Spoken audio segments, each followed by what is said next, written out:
Hello and welcome back. We are at the fifth of our 5-part video series focused on strategic planning. If you've made it this far, thanks for making it all along with us. If you are just beginning now, don't feel bad. You can listen in today and then head back and check out the first 4 installments of the series. As we wrap up our discussion today, I think it's important that we set the stage for where we have come from. So we have looked at the journey of strategic planning as truly that, a journey. So as we started the conversation, we started talking about figuring out what is your starting point, figuring out what's working well within your organization, where are there areas of opportunity. We then moved on to thinking about the endpoint. If you don't know what direction you're going to be running in, it doesn't matter how fast you run, you're never going to get there. And so we talked about the pillars and the strategies, the things that are going to be important for your organization over the longer term. We then talked about outlining the course. What are the roads that you need to be traveling on to carry you from point A to point B? And that really is a conversation about the tactics that you need to have in place. And then fourth, we talked about setting mile markers and checking in along the way. And that's really a reflection on the fact that strategic plans are meant to be a living, breathing document. There are supposed to be times where you stop, you read them and look around and think, is that still relevant to where I stand today? And then you make adaptations and changes as are needed. As we close out today, we're going to be talking about ensuring you have the right resources. So what's the team that you need to carry out those pillars, those strategies, those tactics? And whose shoulders can you rest on to make sure that you actually effectuate your strategic plan?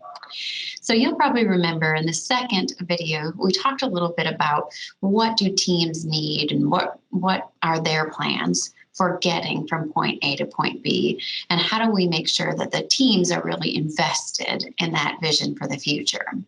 Today, we want to talk about not only do you need those teams to be invested in your vision for the future, that endpoint that you're running towards, but we also want to talk about how do we use the right teams? How do we invest in the execution of that strategic plan so that it can be ultimately successful?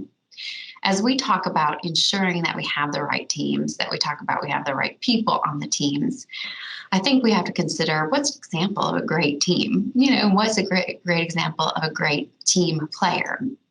I think one of the most poignant examples that we can point to in the recent past is that of Tom Brady and his amazing Super Bowl 55 victory, where he led the Buccaneers, a team that he had just joined in March of 2020, and a team that had been underperforming for, let's say, a decade or more, to a Super Bowl victory. Heck of a performance, right?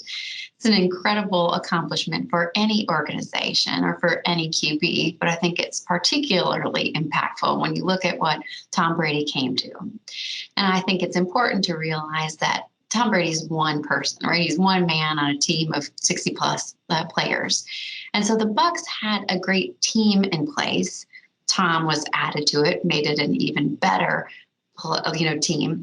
But what they lacked, I think, was some organization, maybe some energy around their process. And so I think one of the great calls that the Bucs had was they added Rob Gronkowski as a tight end pretty shortly after they added Tom Brady. And you can, I guess, debate whose genius that was about adding both of those gentlemen, and particularly Rob Gronkowski.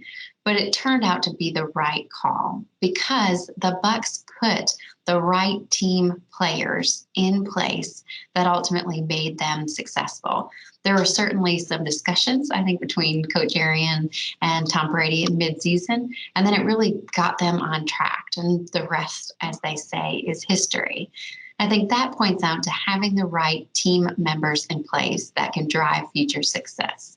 Well, that's what we're talking about here today is really how do you get the right members of your physician community, your nursing community, your frontline staff, your administration, all moving in the same direction to get that ball down the field, those games won, and that Super Bowl victory, i.e. the achievement of your strategic plan, met. So when we talk about that whole process, I think one of the other examples that I can think of, and this is a little bit of a change of industry here, but it's in the cosmetic industry. And I think one of the things that we talk so often about and that I am hugely passionate about is diversity inclusion and the fact, and it is truly a fact, that heterogeneous teams make better decisions, they make faster decisions, and they make decisions in which the team is ultimately more supportive of. And so when we talk about embracing that concept of diversity, of heterogeneous teams, I think our example in the beauty industry that fits best is that of Belanda Addis. So Belanda Addis was a group leader for the research and innovation for L'Oreal USA. And one of the things she was consistently noticing is the mismatch in foundation, which is the base layer of makeup that many people choose to apply. That mismatch in color tone between her own skin and those of her colleagues and friends, other women of color, and that which L'Oreal was producing. And so Belanda raised her hand and said, I still see that we've got an opportunity to improve the product that we are bringing out to the market. And so with that engagement, L'Oreal turned to her and said, okay, Belanda, take it over. We want you to improve the work product, the foundation, the colors, the matches that we are leading. And so Belanda did just that.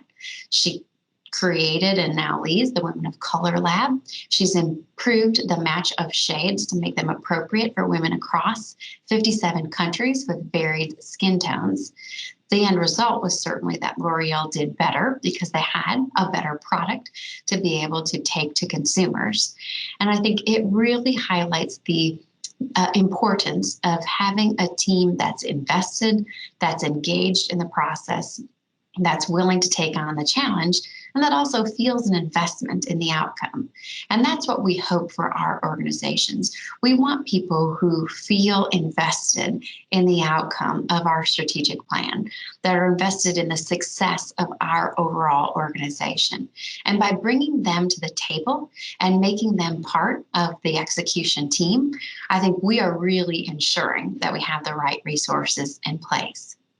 And so with that example, I want Taylor to take it over and talk a little bit about some other opportunities that we have to make sure that we have the right team in place. So Taylor?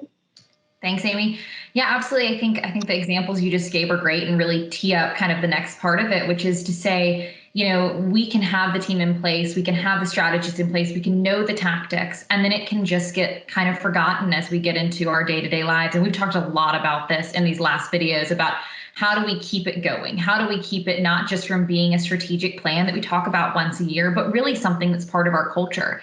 And I think a great example of this was, NASA. So, 50 plus years ago, when Neil Armstrong took one giant leap for mankind, there was so much focus on the astronauts and interviews with them and understanding that. But if you think about it, the team that went behind this was phenomenal. I mean, it took an organization of 400,000 plus employees to get man on the moon.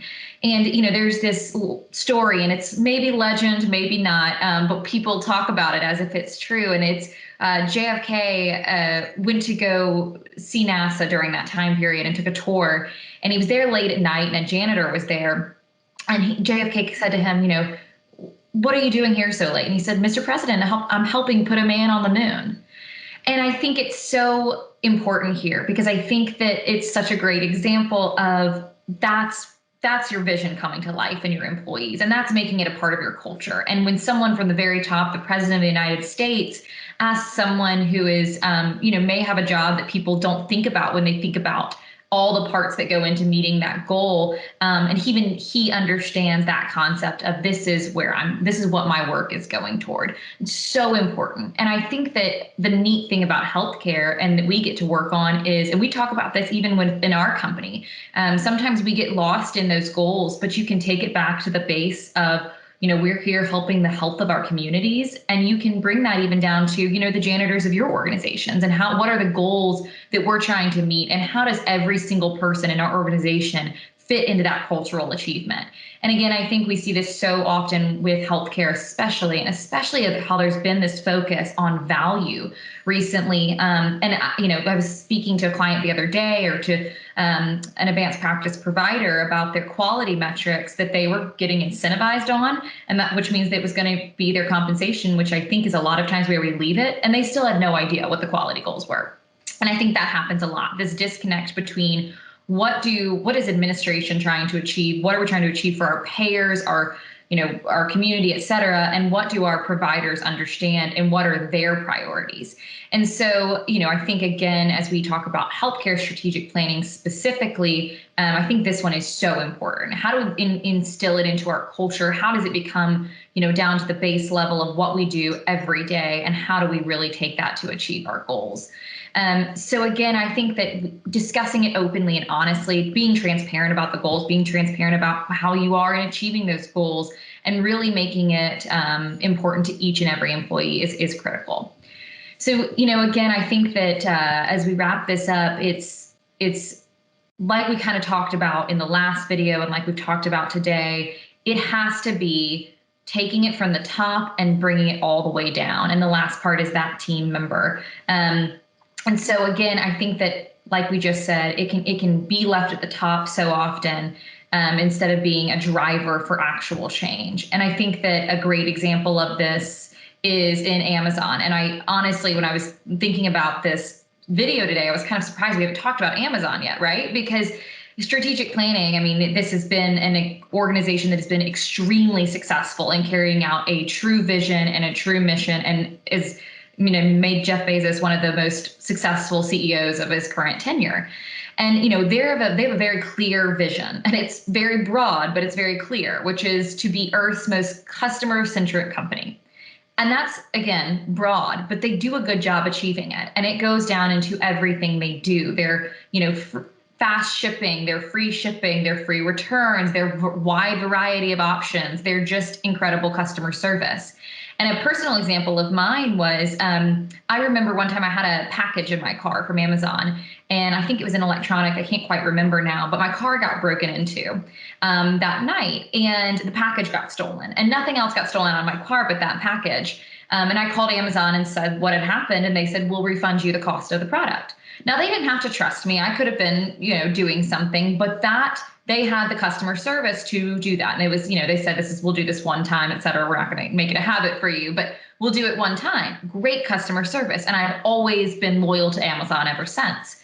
And again, what the interesting thing is there, not only that they did it, but they empowered that employee, that immediate customer service representative. They put those policies in place that drilled down to that customer service representative that I called, and empowered them with these things that helped them achieve that vision, which is to be customer centric.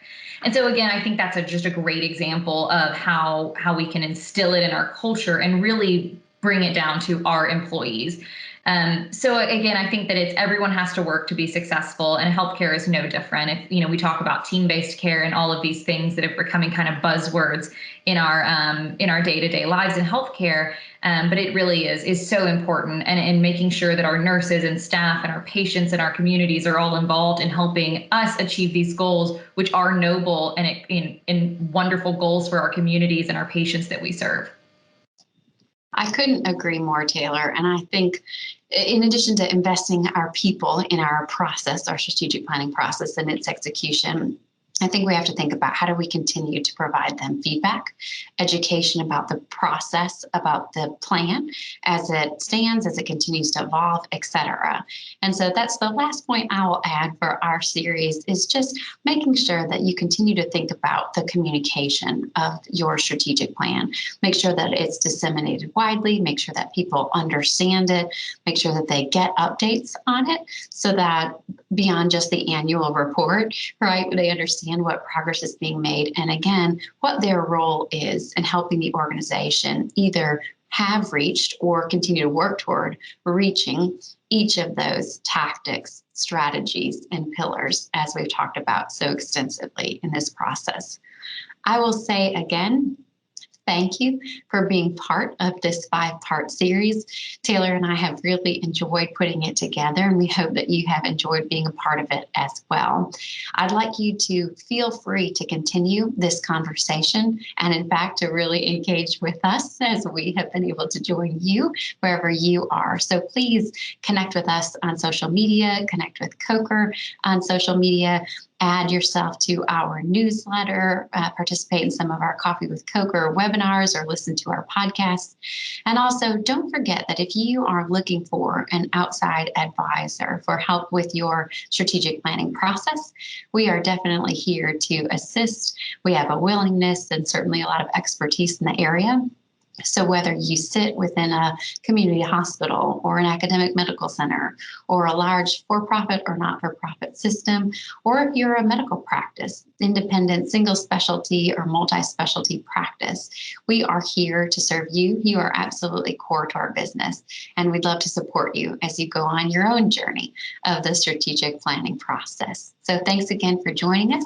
We wish you well and look forward to hopefully talking with you soon. Thanks so much. Bye.